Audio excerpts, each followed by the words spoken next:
I'm Howard Mann, creator of Conscious Shifting, and welcome to Conscious Shifting. Before we get started, a quick warning and disclaimer. Conscious shifting and all known side effects will improve your physical, mental, and spiritual health while providing the ideal environment for spiritual awakening, helping you to live the life of your dreams and influence the world in a positive way. So, if this is something that interests you, you can follow us on Facebook or subscribe on YouTube and then join us here Wednesday nights at 6 p.m. California time for Conscious Shifting. The best way to communicate with us is either through our daily thought-provoking posts during a live or during a replay of a live. Simply place your question in the comment box and we will respond from a spiritual perspective to the benefit of everyone. All right, so with that,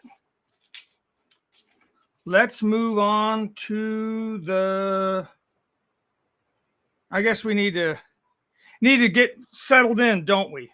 Let's everybody take a deep breath way down to that lower energy center just below your belly button and relax. Another big deep breath. And as you exhale, release all tension. One more time, big deep breath. And relax. All right, I see Susan and Trey and Kim. I know there's some others in here as well. So let's get started. There's a question of the week, which is, my personal belief is that there comes a time that you have paid your debts and you can live with a free will. Of course, you must live a good life free of hate, judgment, or jealousy. I always thought this cycle would be in nines. You keep going until you reach the end of your karmic debt. What do you think? Actually, what I think is that karma will continue until self-realization occurs. And since self-realization is a recognition of oneness, all judgment ceases as there are no longer separate persons or things to judge. Good question. All right. Hi, Tina. And a quick announcement. You know, I was looking on Amazon and happened to notice that the first book, Limited to Limitless, just went #1 bestseller on Amazon in mysticism and spirituality. So thank you all for helping to make that happen. Hi, Kathy. How you doing? All right. So tonight's topic is 3 things to remember when spiritual life feels heavy. Do you ever get the feeling that spirituality is causing you problems? Problems that you wouldn't have if not for spirituality? You are correct. There are some problems seemingly caused by living a spiritual life, but it's not what you think. Even spiritual people go through times when life feels heavy. And if you allow yourself to get lost in the confusion, you'll likely descend into darkness and experience the associated suffering. Not exactly what you signed up for, right? Hey, wait a minute. I thought all this spiritual awakening stuff was going to be great. For the most part, it is, but there is a process, and that's what you're becoming aware of. But that's when spiritual truths are needed the most. Tonight, we're going to talk about 3 spiritual truths that'll help get you through it. The first one, hi, Susan, thank you. The first one is, you can't stay attached to the world and expect to rise above it. You can stick your head in the sand to avoid taking responsibility for your life and claim victimhood. There's an awful lot of people that do that. Likewise, you can ignore your spiritual journey and party your life away. There's an awful lot of people that do that. On the other hand, you can take your life to the other extreme and perhaps become a workaholic. And there's a lot of people that do that. And you know what? None of them are happy. None of them are really getting anywhere. It's more like the old hamster on the wheel. So there's the point is that there's countless ways you can neglect your higher self through excess, also known as addictions. But these will cause additional suffering and cost you a hefty spiritual price. A lot of people think that addictions are just drugs or alcohol or something like that. Addictions can be anything that distract you from your journey, from your life's purpose. Something that you do to distract you so that you don't have to focus and do the inner work, something to mask what's really going on, which is that you're being nudged down that spiritual path. Hi, Melissa. So, in other words, focusing exclusively on anything in this world will ground you in this world. Likewise, to the extent that you pursue life through the intellect, you'll ground yourself in the intellect. Probably not what you wanted to hear, but that's the truth. I understand fully. But don't worry, you can have fun, live your life, and grow spiritually all at the same time. Spirituality will help you understand things deeply, allowing you to focus on things of value. And with that comes profound enjoyment. Hi, Katja. Now, you can't suppress the truth forever. You can deal with it now or later. If you don't want to do the inner work now, you can stagnate. But the longer you wait, the more negative karma you'll accumulate. And eventually, in some incarnation, you're going to have to deal with it. I recommend doing as much as you can now. The mind, body, and physical life has limitations. We are, after all, even when aware of our spiritual essence, temporarily living a human life. At the beginning of spiritual awakening, you may sometimes think that spirituality interferes with and limits your life. And although it may appear that spirituality is causing your suffering, spirituality isn't to blame. Instead, spirituality is the answer. What comes with the mind body is sensory perception, thoughts, and emotions. And these are necessary to live a physical life, navigate space-time, and interact with other mind bodies. But they are limited, and without spiritual guidance, lead to misperception, which leads to suffering. Hey, Stan, how's it going? Melissa says, we forget that we are witnessing creation with each other. Exactly. Exactly. And to the extent that you do that, God is being revealed to you. That's really what Revelations, we'll talk about this some night. That's really what Revelations was all about. It's the revealing of God. It doesn't happen when you ignore the path, when you stick your head in the sand, so to speak. Hi, Ray. The revelation of God only occurs for you when you're ready and you're moving down that path, so to speak. You're paying attention to the journey, which brings me to point number 2. Embrace where you are now. Mastering space-time requires presence. Rather than ignoring higher realities, you must be open to them, which requires presence. Sensory perception with judgments, thoughts, and emotions distracts you from presence because they are based in space-time, whereas space-time does not exist in presence. So ignoring higher realities through physical distractions or intellectual pursuits results in spiritual stagnation. Presence is required for higher consciousness and spiritual growth. You probably heard Albert Einstein's comments about energy. He said that energy cannot be created nor destroyed. It can only be changed from one form to another. And you can think of spirit the same way, as conscious energy. Spirit enters the physical realm to experience life. Expanding on that, so there's that changing of forms from the spiritual realm into the physical realm.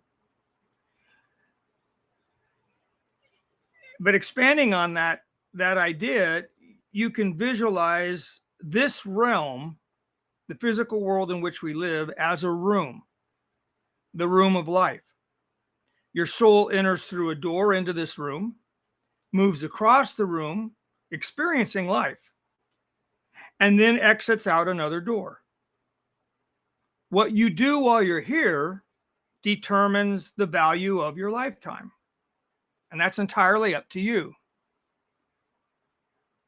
Hi, Cheryl. Love, laugh, and be happy in the house.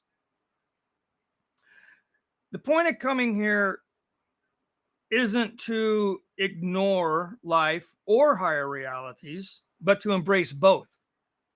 Embracing both is truly living life to the fullest and expressing the great value of spiritual life. And this is quite different than getting distracted. Unlike distraction and stagnation, embracing this moment deepens understanding of your soul's journey. Within this moment are opportunities. The spiritual journey involves inner work, and this inner work promotes healing. When you heal, what you add to your soul's experience raises.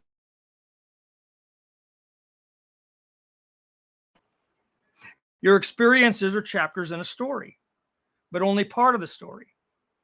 Your entire life is not your entire soul's journey. It's not the complete journey. Your soul's journey will involve multiple lifetimes. How many lifetimes are required depends on how many opportunities you choose to heal within each lifetime.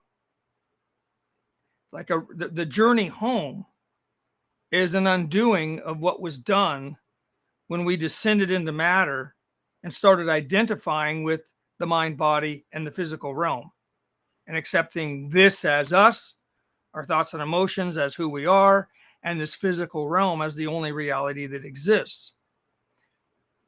Generation after generation of these misperceptions and this piling on and this hand-me-down programming, we're where we're at. All of that has to be undone to go home. There's no other way. So it's really just dropping all of that which you're not, and what will be left is what you are. So you can look at it as healing, because most of it we understand that way. Because we're in a mind body, we're emotional creatures. Any situation that lacks love creates emotional trauma, creates baggage that we carry around throughout our life, and filters in a false way all of our interactions with everything we do and everyone we meet. Everything is tainted by that. So that's why it's a purification process. And that's what we need to do. That's what we're here for, really. Now, it wasn't originally the idea, but it's, one thing we're good at is kind of messing things up, and so here we are. Which brings me to point number 3. You are an eternal spiritual being. Each thought, emotion, and concept that you identify with distracts you from who and what you are. You're not ignorant of what you know so much as you're unaware of who and what you are. And a lot of people, this is difficult. It's easy for them to kind of fantasize what I mean when I say that you're an eternal spiritual being. Ooh, that sounds good. Yeah, I agree with that. But the rest of that, where every thought, emotion, and concept you identify with. In other words, every thought you have that you think it's you having the thought, every emotion that you have that you think is you having the emotion, every concept you identify with, intellectual ideas that you accept as reality, those are all distractions from your higher self. They ground you in the physical world. identification with thoughts and emotions then grounds you in lower consciousness.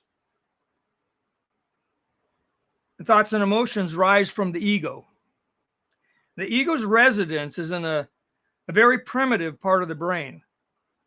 And the brain, of course, even if it weren't, even if it were in a higher part of the brain is still an organ within the mind body. So all this is lower consciousness. Nothing wrong with it per se, but identification with it is where people go wrong. As you rise in consciousness, you'll rise above identification with the ego. You'll become aware that although you have thoughts and emotions, you're not your thoughts and emotions. There is a higher view. There's a higher way. Exactly, Cheryl. There is a higher way of looking at all this. And Trey says because it's programming and conditioning. And we're conditioned beings.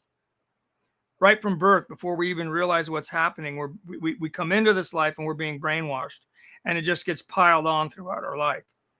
So you have to learn to kind of look at it as the observer or the witness, not as yourself.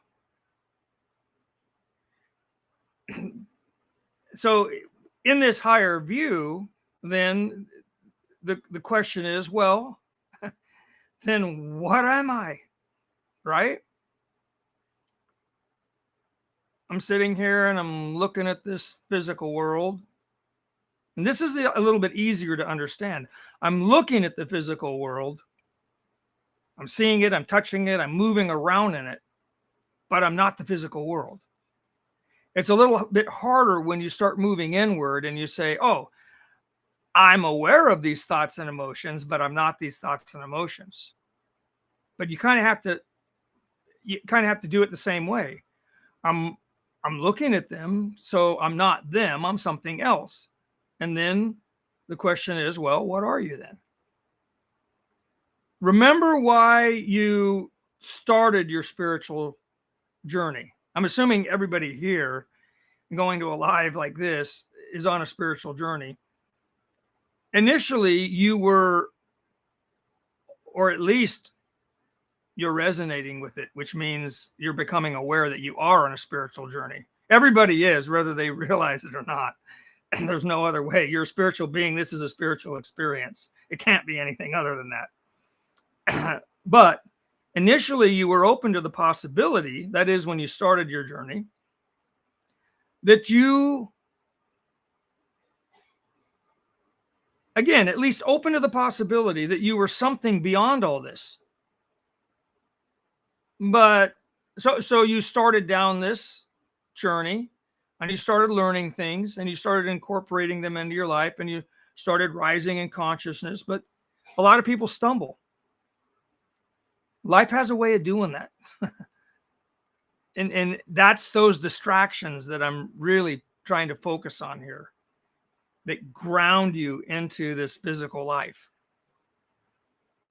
And so this stumbling is actually quite normal, especially in the beginning. So don't be too hard on yourself if you have in the past or you are currently experiencing this. Rising in consciousness is the truth is that it's not all rainbows and butterflies. It's not. You see, I see some stuff flying by here. Trey says it's very difficult to break those generational bonds. Yes. You know, and the world's collective opinion about everything too. I mean, you've got all, well, maybe not all, but the majority of the people of the world are spiritually unconscious. And so they run around repeating all this spiritual unconsciousness and all these opinions and judgments and, oh, this is the way it all is. And you've got the government piles it on, the news piles it on, Hollywood makes you think that, there's something wrong with you if your life doesn't look like this. All this stuff. So you're, what happens is people that start to awaken spiritually, that is, are the odd man out. They're the few. They're the ones that, if they start saying or living according to what they're realizing to be the truth, most of the world looks at them like there's something wrong with them. So it's very easy to stumble. It's very difficult to, when you think, oh God, if everybody is like this, it must be right. No, it's not. It really is possible that everybody got it wrong because they have. And when you look at the world, it's obvious. If you it is warfare, all this mayhem. I mean, starvation, poverty, all the way we treat each other. There's nothing right or good about it. It's quite obvious. That's how much in denial the world is about where they are consciously. But from the spiritual perspective, it's like, well, okay, that's a lower level, and eventually, everybody will rise. But in the meantime, then it's no wonder why everything's the way it is, because this is a manifestation of our collective consciousness. So all of a sudden it makes perfect sense, But if you try and say to people that, well, don't think along those lines because you're going to manifest that into reality, they're going to look at you like you're a nut, But that's exactly how it works. Anyway, it is very difficult to break those generational bonds. You're taught from a very early age. Your teachers, your parents, everybody you look up to is telling you this is the way it is. It's the way they believe it. It's the way they live their life, and it's the way you're taught. And all of a sudden, you've got to become a sort of a black sheep.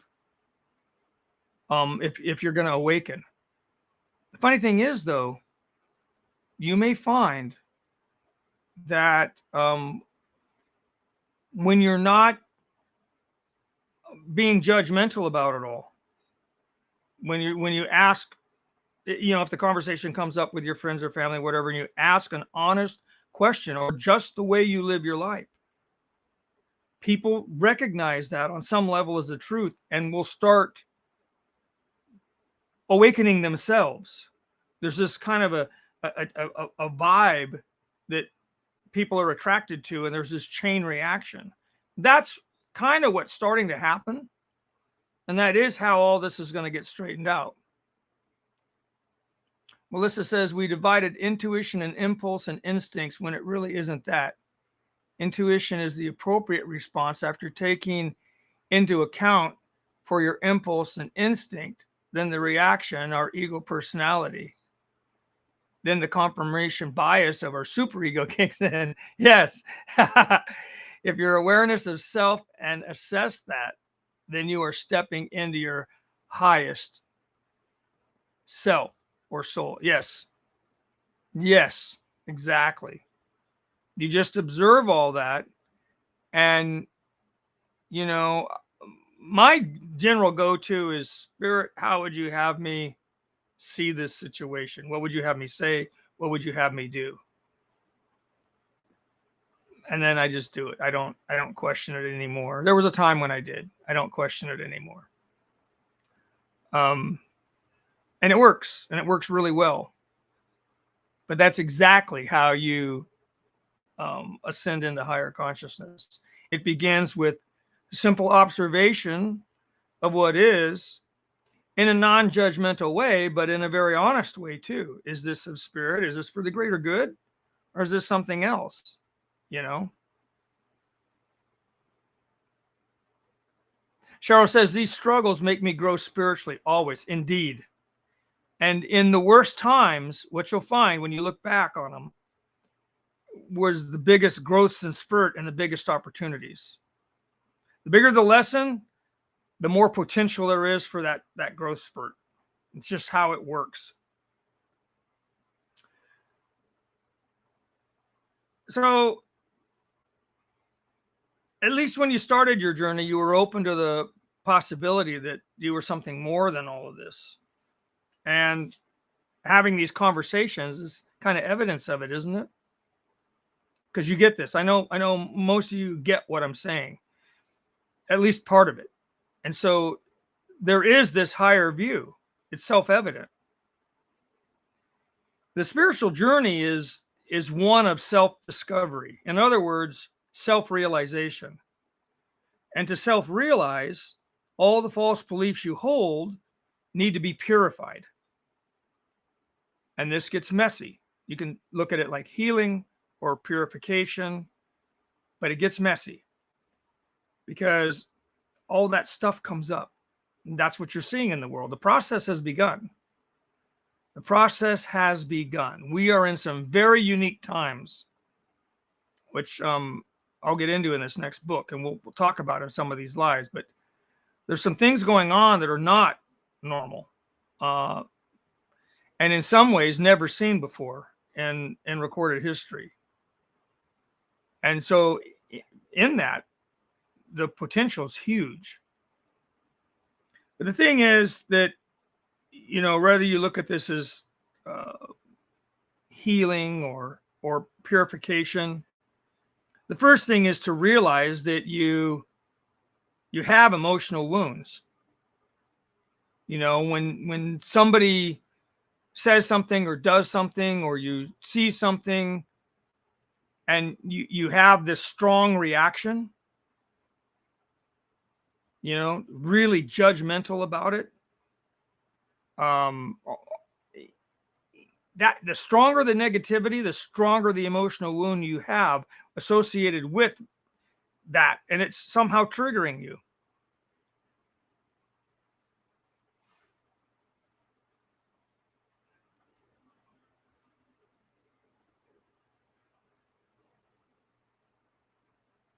Oh yeah, Trey says that she sees people who live in too close of a love and light bubble. Like they create this they're not realistic. In other words, they create this fantasy around them,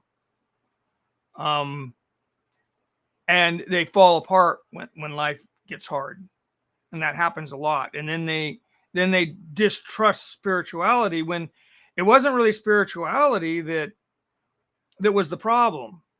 You know, granted, I mean, there's things in life that happen that aren't good, and that sounds judgmental.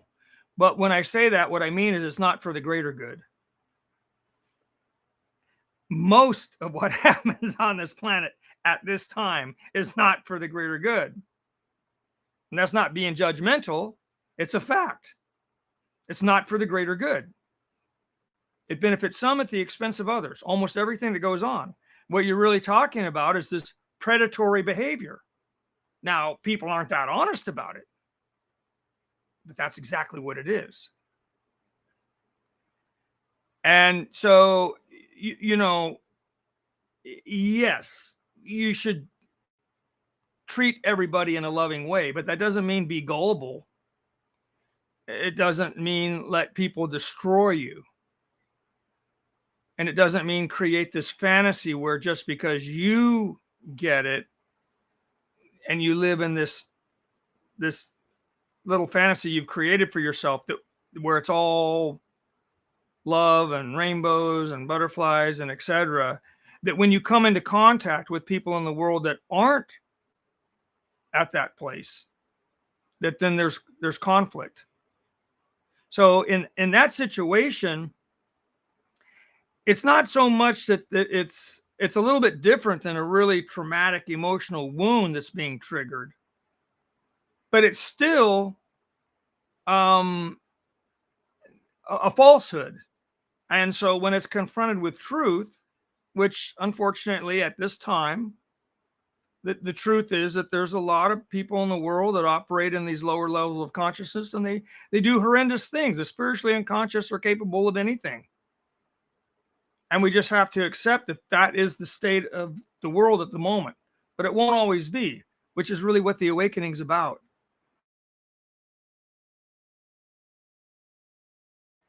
That needs to be purified has to come out and be dealt with in our lives and on the world stage in order for this purification to take place, in order for the healing to take place. And that's what you're witnessing. So it's not necessarily bad, but it's certainly not something that you'd call good either. I see people saying hi to Paula. Hi, Mom. I don't see you, but I see the comments. Kind of deja vu, like, yeah, like we talked about a couple weeks ago. Right, Trey, it's a balancing act. So first of all, you must realize that you have emotional wounds. And a real good indication is when you're being triggered, which another way of saying that is when you're having a strong negative reaction to something that happens or something that somebody says, something that somebody does, you're being triggered.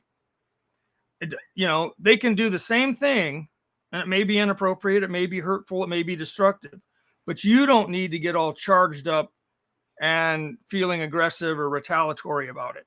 That means that you're being triggered.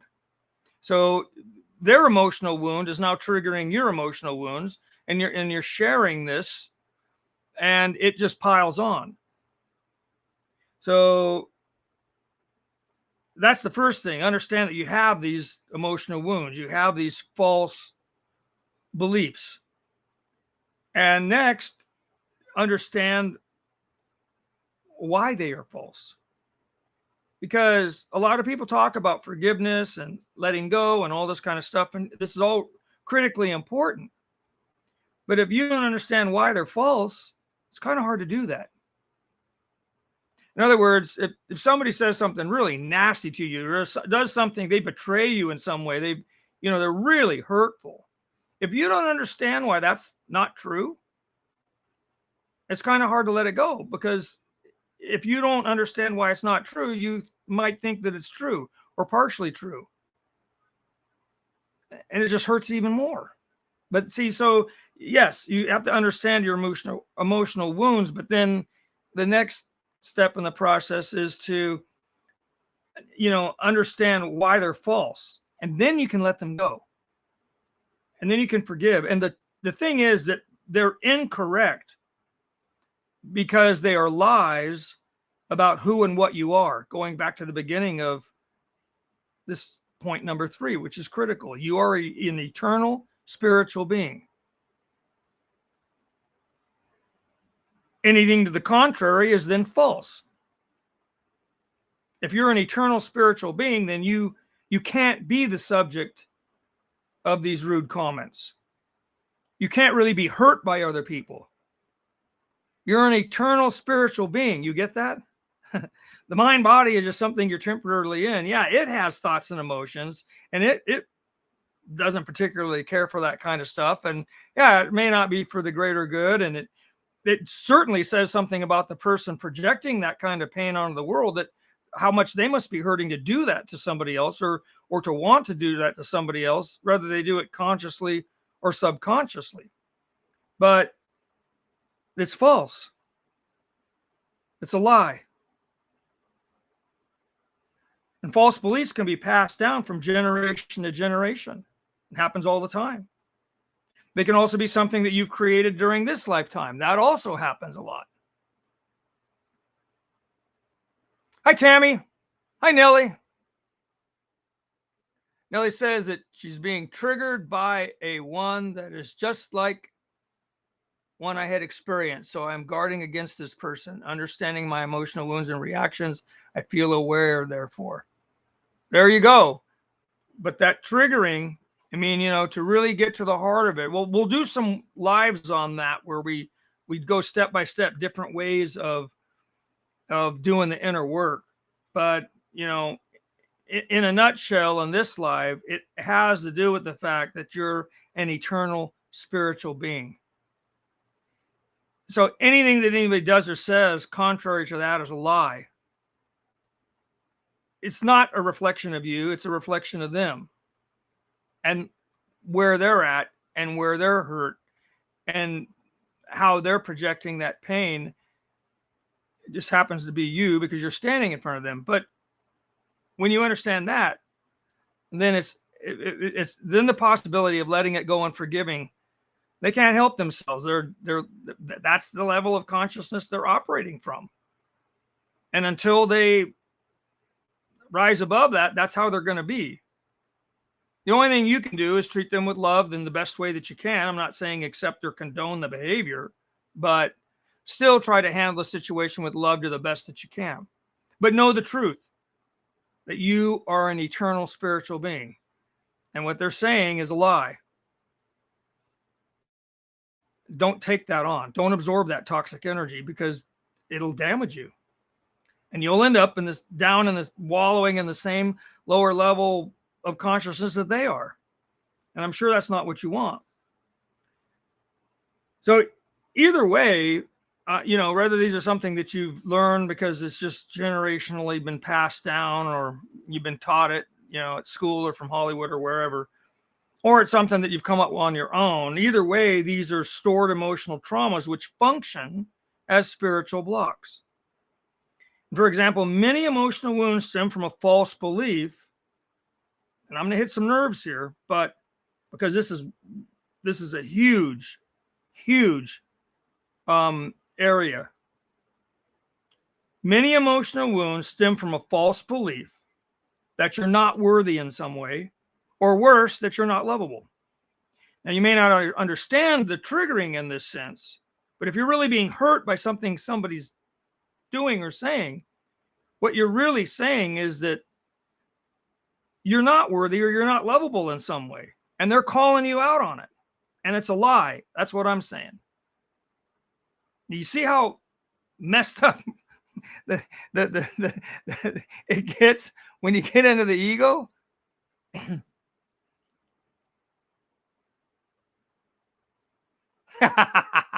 Exactly, Kim. Well, Nellie, and that's it. You can forgive in the sense that you release them. You're not going to hold them in contempt or anything like that. You understand that mentally that's where they're at. And so, they have their own emotional wounds they're dealing with, and they're projecting them out. And so you can forgive because it's not really, they're not in their right mind. They can't help themselves.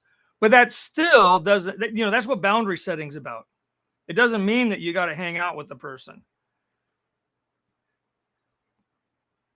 We are still human. Yep.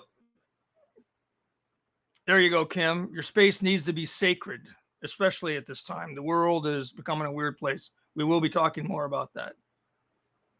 Tammy says, I used to be a target for those type of people, not anymore. Oh, there you go. There you go. So either way, these stored emotional traumas function as spiritual blocks. And so the healing is what's necessary to remove those blocks and allow you to rise in consciousness. And many of these, if you really get down in there and start doing the inner work, you'll find that the reason it bugs you is because you're believing that somehow you're not worthy or that you're not lovable. And perhaps you feel that you're unlovable because your spouse or your parents or somebody very close to you has betrayed you somehow. And you think that these people should love you the most. So you must not be worthy if they could betray you, right? I mean, that's kind of the way the ego breaks it down. But the truth is that you're a spiritual being. You're part of the great spirit. You're part of God. And therefore, in essence, you are love. That's what you are. And how can love be anything other than love? It can't. Which is why believing that you're anything other than love or capable of anything other than giving and receiving love is false. That's it. Because, that's really all there is to it. Now you could go on from there, because the ones who betrayed you are also part of the same great spirit. They're also part of the same God, that reality that we call God. So they betrayed you because they weren't in their right mind. They're not spiritually conscious, or they wouldn't, or at least they weren't in the moment, or they wouldn't have done it. They're suffering from their own emotional wounds, and they're projecting their pain onto you because you're in the path of that projection. You just happen to be there. It speaks only to their pain, not to your worth. You get that? As an eternal spiritual being, you always have been and you always will be. That's the truth. And nothing that goes on here in this world changes that. Everything here is temporary. Think about it. Everything here is temporary. There's no permanence. And one of the definitions of the ultimate truth, a lot of people go, oh, well, there's my truth, then your truth. And then there's no. Those are misperceptions, varying degrees of misperceptions. There is the ultimate truth. And the way that you know that it's the ultimate truth, it's that which never changes. And as an eternal spiritual being, your essence is that which never changes. It always has been and it always will be. It's of a realm where there's no time or space. There's no beginning or end. You're temporarily here, but your soul is connected to spirit, and spirit is eternal. And if it's lacking in any way, it's lacking of all these negative things. So if you remove all of them, what's left? If you remove all the negativity and try to look at what's left, it's beyond being able to explain. It's beyond words. But unconditional love is pretty close. That's what you are. All this other stuff is just nonsense. That's all it is. Let me see. I saw some stuff going by here.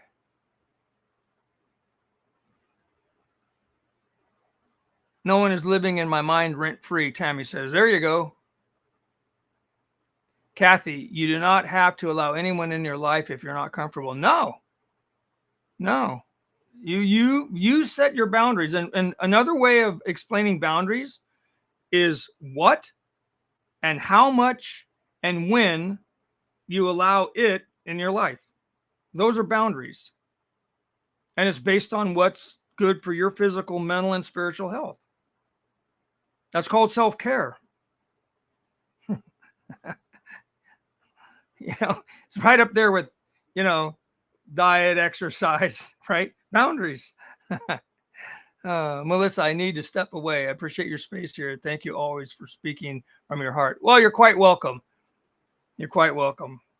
Spirit's message is always profound if we just get out of the way and let it speak, right? So our emotional traumas, or I should say, once emotional traumas are healed, you'll release the toxic energy that's reaping havoc on your life.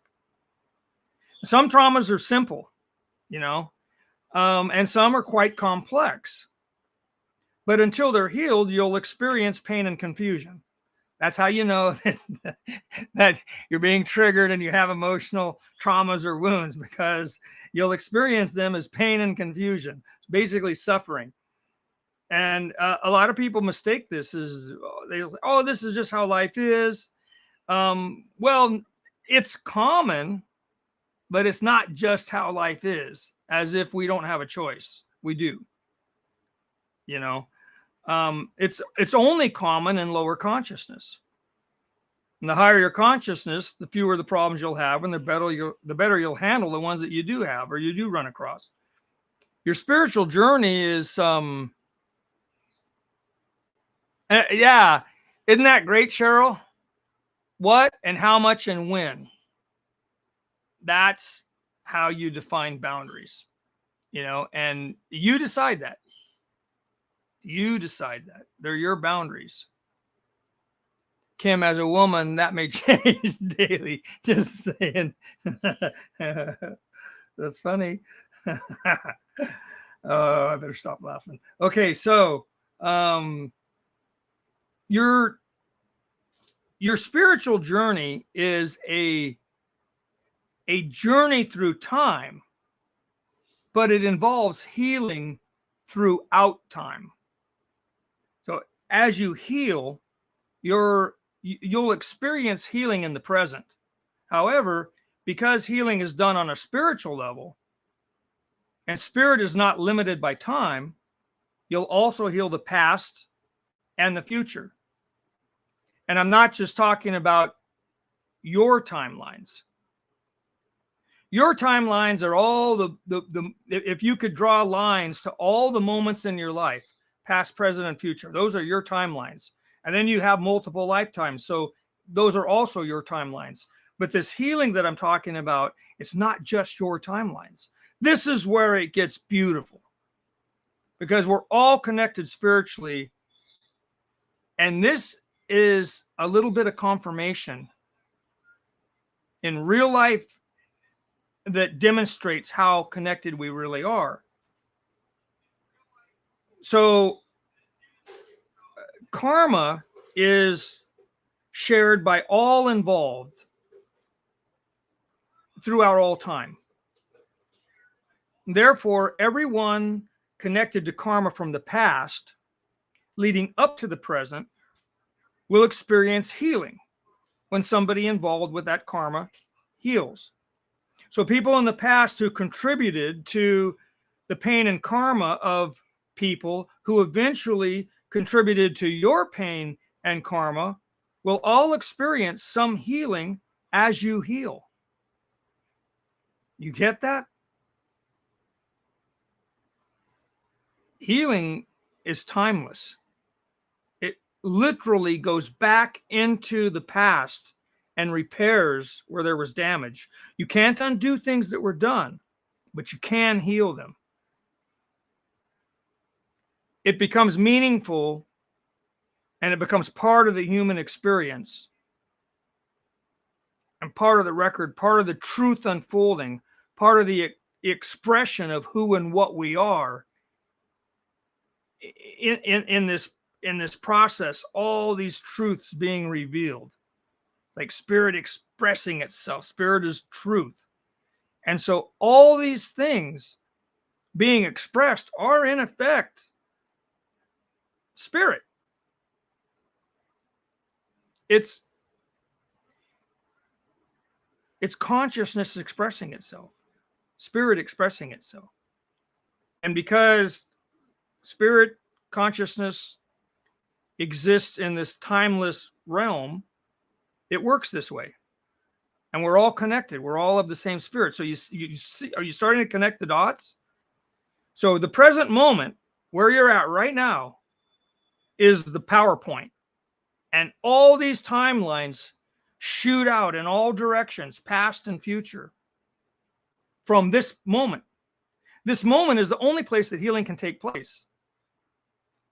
Again, you can't go back and undo things of the past, but you can heal them. And you can't go into the future. It hasn't happened yet. But this moment is connected to all those timelines. They run through you. And as you heal, which you can only do in this moment, which is why, people go, oh, can't I just wait till, I move to the other side and do it there? It's probably going to be a lot easier. No, it's not. It's not. I wish, but no, it's, you've got these lifetimes that you're going to live until you get this down. But at least if you understand it, you can get a lot more done and experience a lot more suffering, not just in this lifetime, but any future ones, because you'll be that much further down the road. But it's bigger than that, because you're connected to everybody spiritually. And as an eternal spiritual being, your soul is timeless. And healing, I'm not talking about curing, like a medical cure for something. I'm talking about healing is a spiritual purification process. And because it's done on a spiritual level, it goes all throughout time, forward and backwards. So you're not just healing here, you're healing everything in the past and everything in the future. Everybody involved. Think about that. All these programs, generation after generation after generation, all these hurtful and destructive events, all these things that have all unfolded into the present moment because of the damage that's been done on an emotional level.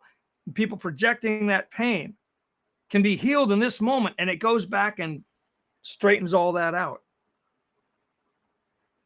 And the same applies to the future, because once healing occurs, timelines of the future change for the better. So it's you get that? This kind of stuff just blows me away.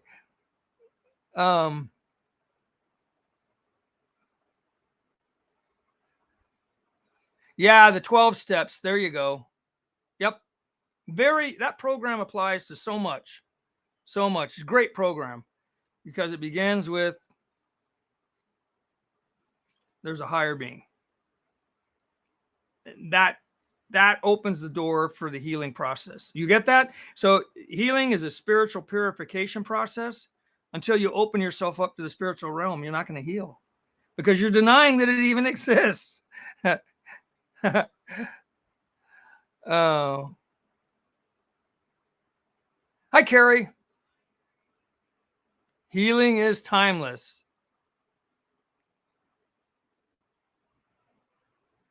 Trey says, I feel like my brother is healing along with me after my homelessness and old wounds. He is. Everybody connected to that karma heals when you heal, at least somewhat. There may be other things involved. I'm not saying it's necessarily going to be 100% for everybody involved, but to the extent that they're entangled in that karma, they heal when you heal. And it's like sending these energetic commands back into the past and forward into the future. And the healing takes place. What an amazing thing to contemplate. And if that's not evidence of the spiritual connection that we have, if the results of the healing and how that works out isn't evidence of something beyond all this and evidence of God, then I don't know what is. You know, like what Jesus said, the fruit will be known, or the tree will be known by the fruit that it bears, by its own fruit. And so, you know, when you see this stuff going on, it's evidence of the spirit in action. It's evidence of a spiritual realm. People go, oh, I don't see it. Well, no, because your eyes don't see that realm. You know, our eyes only see a very small percentage of the light spectrum, and all they see is light. There's other forms of energy besides light. But if you just single the light, they only see a small percentage of that. Yeah, you have senses, but they don't pick up on everything. You don't see gravity. You don't see electromagnetism. You see the results. Same with spirit. Although at some point you will get to where you will start to recognize spirit. It gets weird. Trust me, it gets really weird. Tammy says, "I will believe in God when I'm close to death." Yeah, right. Yeah. Better to get that stuff handled now, huh? Thank you, Cheryl. Trey, tears of joy. Aw. So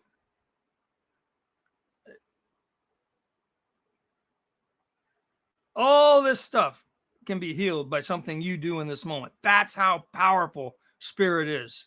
It's timeless and involves all beings that are any way connected to this, which if you start thinking about it, you know, well, my grandmother came from this town and grew up there.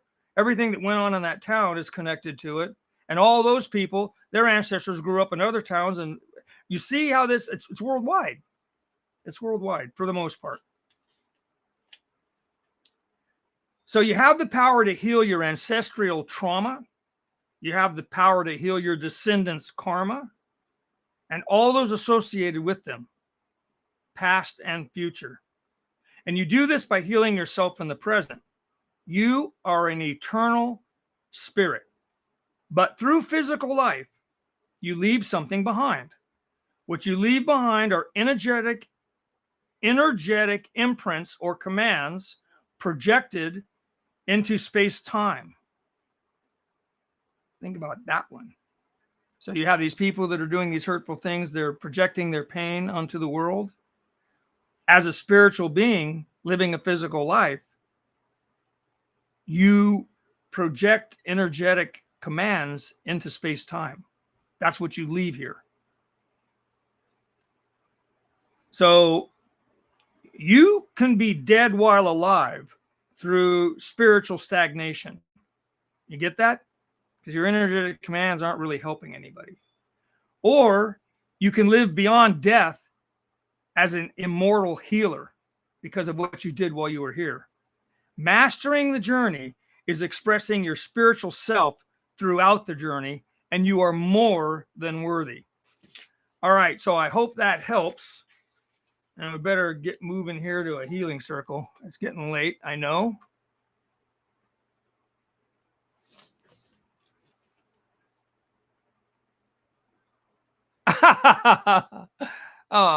Yes. That's an empath thing there. Yes, indeed, and in so many ways. All right, so let's yes, Kim's yeah, her spirit, she is. She's got a humorous spirit about her. Kind of pixie-ish, if you get that. Thank you, Tammy. All right, for those of you that want to hang around for a healing circle, we'll do one of those real quick here. Let me get this going. All right, so everybody gather around, join, form a circle and join hands. Gently close your eyes and mouths, breathing through the nose down into an area just below your belly button. And as we breathe in peace, and then exhale back out through the nose, all tension. And again, deep breath, breathe in peace, and then exhale anything within you that is not peace. And again, breathe in peace, way down, and then exhale anything that is not peace. All right, continue breathing on your own. Settle into the relaxation and let the outer world go for a while. There is a higher view. Remember why you started your spiritual journey. Initially, you were open to the possibility that you are something beyond all this. But along the way, you've stumbled. Little bumps in the road. The spiritual journey is one of self-discovery. To self-realize all the false beliefs you hold need to be purified.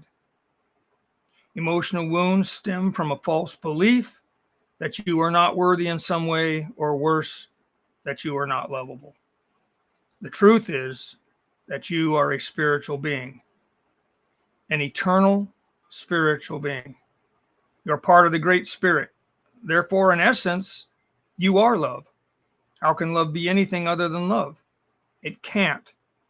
So believing you are anything other than love, or incapable of giving or receiving love, is false. Look out into the middle with your spiritual eye, that is, your consciousness. Look out into the middle of the healing circle and see the dark areas of your mind. In the center of the healing circle is a lower version of you. A lower version of you alone in the dark, abandoned, because you did not know how to heal that broken part of you. However, you are love and therefore only capable of giving and receiving love. Your appearance, in essence, is so bright that no one can look upon you with human eyes. You are bright white healing light.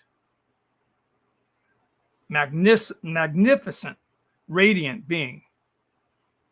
That's what you are. So call over from the darkness to you, the lower version of you. Embrace and hold yourself. Let your bright white healing light penetrate deep into the lower version of you. And as healing takes place, absorb the part of you that was broken, but is now healed. Just sit with that for about a minute and then we'll finish.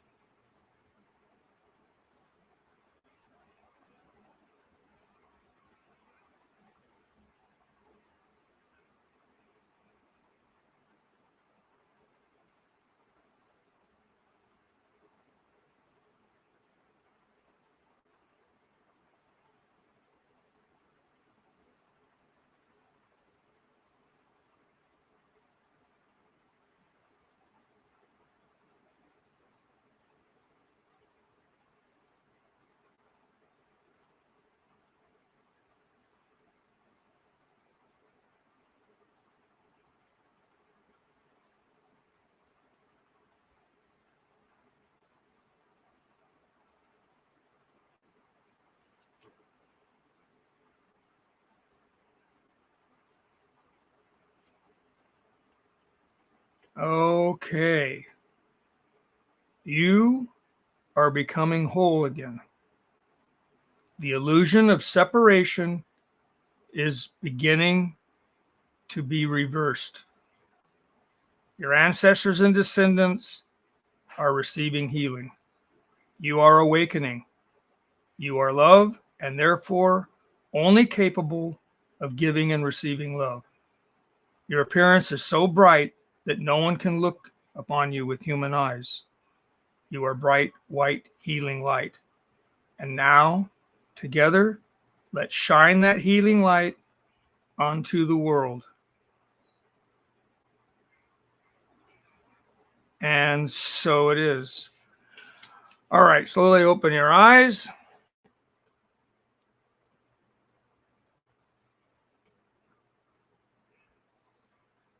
You're all quite welcome. Yes, Cheryl, holding hands and hearts. Hi, Donna. You're welcome. All right. So you're all welcome. Cheryl says, standing firm in my faith and surrounded with God's unconditional love. Bless you all, and deep gratitude, Howard, for your amazing service to us all. It's spirit doing the work. I can't take credit for it, but I appreciate the comments. Kim's reminding everybody to drink a full glass of water, stay hydrated when you're doing energy work. So next week, we'll continue. I honor the God within you.